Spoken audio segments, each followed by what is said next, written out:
Good morning everybody, and once again welcome back to the video. In this video we are gonna build a complete medallion architecture with Apache Iceberg and EMR serverless, and we're gonna learn how to query this data using Athena, Spark, DuckDB and Snowflake. So without wasting any further time, let's rock and roll. Alright, the step one is we need to generate some fake data, and I have a Python file called rawdatagen.py. I will run this Python file and this will dump one CSV file on S3. If I refresh, I do see a raw folder and I do see a CSV file. All right, so now it's the PySpark code. I have a sample PySpark script which will run on EMR serverless and ingest data from our raw into our bronze layer. This is where the data is added in an append only fashion, right? And this script will ensure that only new files are captured. And the way it does it is in the raw directory, it's going to do a list operation, process the data, and at the end it commits the checkpoint. So next time when again it does a list operation, it will say, hey, filter out the files greater than that particular timestamp, and that's how we'll get new files. A pro tip is basically make sure to set up life cycle policies on S3, so that way as days would go by, older objects will be pruned and deleted or either move into Glacier, right? So now we need to submit the job to the EMR serverless. So first I will probably head over to EMR serverless, as you can see over here. And again, you can just name it anything that you like. And I'm gonna be using EMR 7.0.0, and then just click on this orange button and this will create my EMR serverless cluster. I will copy this application ID. We'll go to my notepad, paste this one here, and I would probably export that as an environment variable. And this is the Python code that we were talking about. As you can see, here we'll pass in the catalog name, the database name, the table name, right? The table type we're going to be using copy on write because again, it's a bronze layer, right? So in bronze, we usually do not dedupe the data. We want to add data as fast as possible, right? So I'm using table type as copy on write. I want to partition this by process date. So I know every day when I process it, I would see those folders, and inside those folders, I would have those Parquet files. I'm going to be using a compression, and for that, I'm going to be using Snappy. And then here I select everything from the input files, and then I add these three metadata, such as the input file path, the process time, and the process date. And as you can see, I have a simple try catch. I grab all the files, I read that as a Spark data frame. Once I read that as a Spark data frame, then I basically append those files into Iceberg, right? Pretty straightforward, right? So now to run this, I'm gonna first copy this Python file to S3. So if I come here and use AWS S3 CP command, and that will move this PySpark job on S3. And here you can see, I see a job folder, and then I have a Python file raw-bronze.py. Now, it is expected that you want to go through the code and read the blog as well, because more detailed explanations would be there, okay? So, all right, so now I have this, and now all I need to do is submit the job. So I'm gonna simply come here, come to my terminal, and then paste this. And here you can see the job is submitted. Go to EMR serverless right now and refresh. And here you can see the job is now in the schedule state. This would take a couple of minutes. So what I will do is I'll simply pause the video. And once the job is complete, I will show you the Glue catalog. You will see a bronze table, and you should be able to query that with Athena as well. So let me pause the video right here and resume once the job is complete. So looks like the job is complete, right? As you can see over here. And if we probably go to Athena, refresh, I see a bronze table. And if I do a preview table, I should be able to see that data over here. Perfect, right? So I'm able to see the data. Lovely. And what you will also see is a checkpoint directory. And if I probably go to query with S3 and do run SQL here, you will see it has stored the last process checkpoint. So basically, if you run the PySpark job again, it's not gonna reprocess the data because it's already processed, right? So every time you run it, if there are new files, it's gonna process those new files and then commit the checkpoint. So that way, you're only gonna process new files. So now that's your bronze layer. If you observe, we have a warehouse directory, Iceberg DB, bronze order, data metadata, and here you can see process date. And then I have all the data for that particular date in that directory. Now, what I want to show you is the from bronze to silver part. So now this is where I need an ability to fetch data from bronze incrementally and then do merge into silver. This is where I would dedupe the data, right? So we're going to be selecting a bunch of columns that we need for analysis as an example, and we're going to see how the template will do incremental data processing, right? So now we will head over towards the code for bronze hyphen silver. Okay, so that's the code that you want to look over here. Now let's take a look at the code base, right?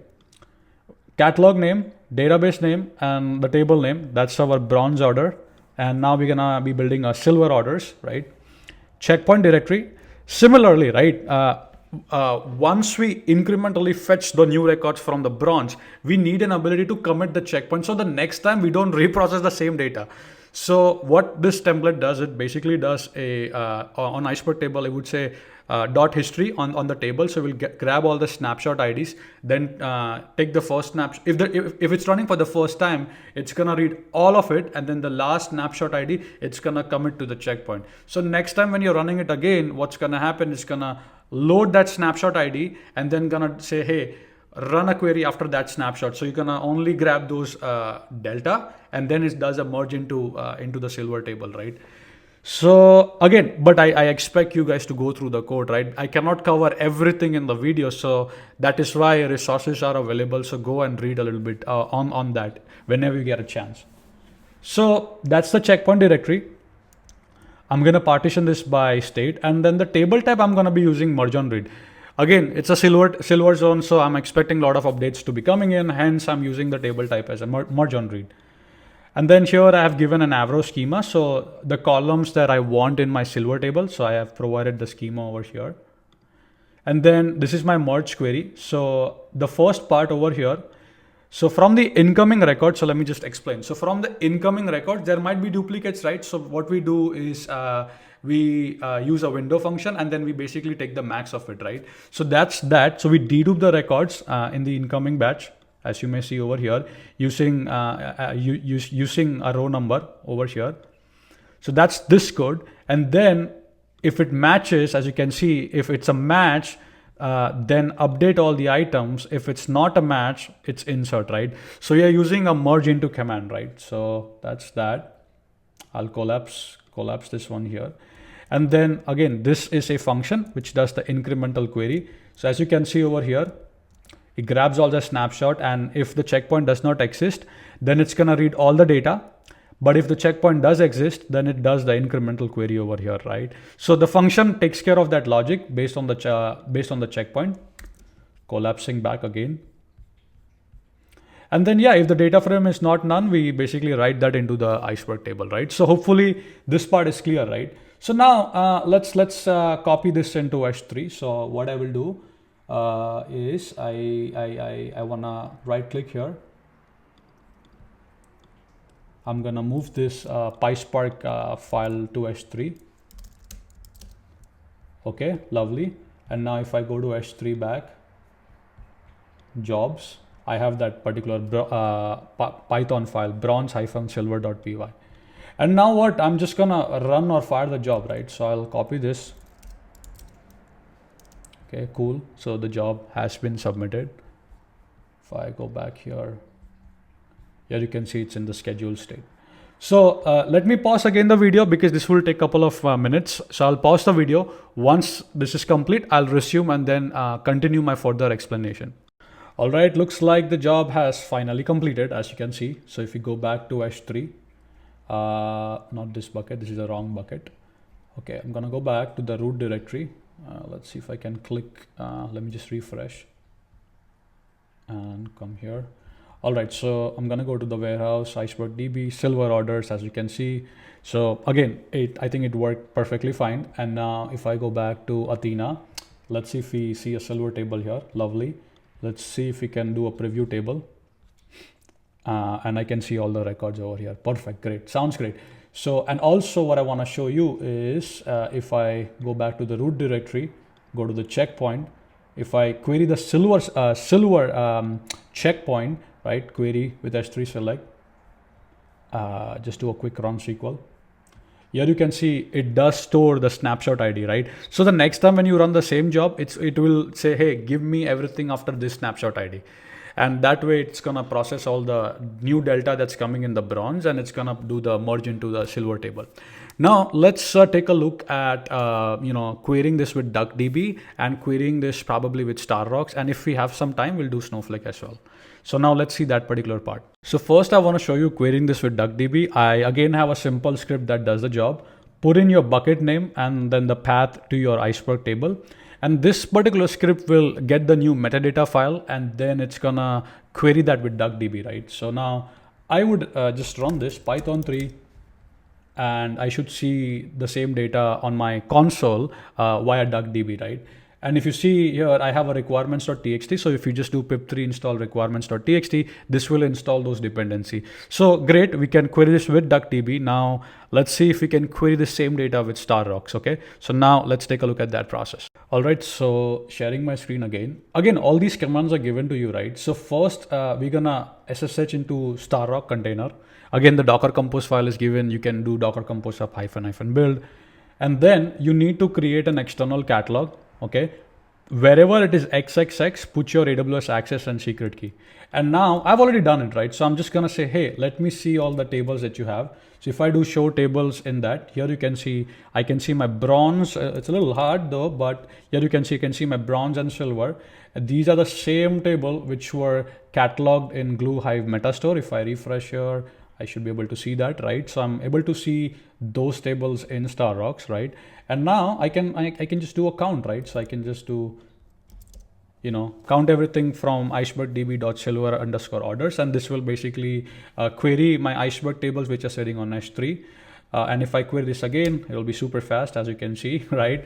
So lovely, right? So you can query the same data in StarRocks, right?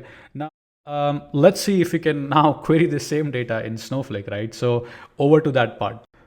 So for Snowflake, I'm just gonna create these external tables in Snowflake. I'm on my Snowflake account, right? And now I'm just gonna create this table. So I'm just gonna execute this command. And here you can see the table has been created. If I refresh here, I can see silver_orders. So select everything from silver_orders. Oops, there you go. And just gonna run the query here. And here you can see same data. I can query it in Snowflake. I can query this in Athena, right? And then I can query with DuckDB, and I can query with StarRocks. So you decide which query engine best suits your use case, and based on that, you can use the appropriate query engine. Why to be locked in, right? It has to be open, right? Use any query engine, any table format of your choice. Now, there is a lot of items in this lab. There's EMR, there's DuckDB, there's StarRocks, there's just a lot, right? All the resources, all the steps, all the code materials that you want is there on my GitHub. So now you have to spend some time, go over the resources and try these labs out so you can learn this in a much better way. And if you get stuck, if you have issues or if you have questions, you can always comment on the video or reach out to me, and I will be very happy to help you out with any issues you may have. Now, with that being said, keep smiling, keep programming, and make sure to try these labs out. And I would see you in the upcoming next videos.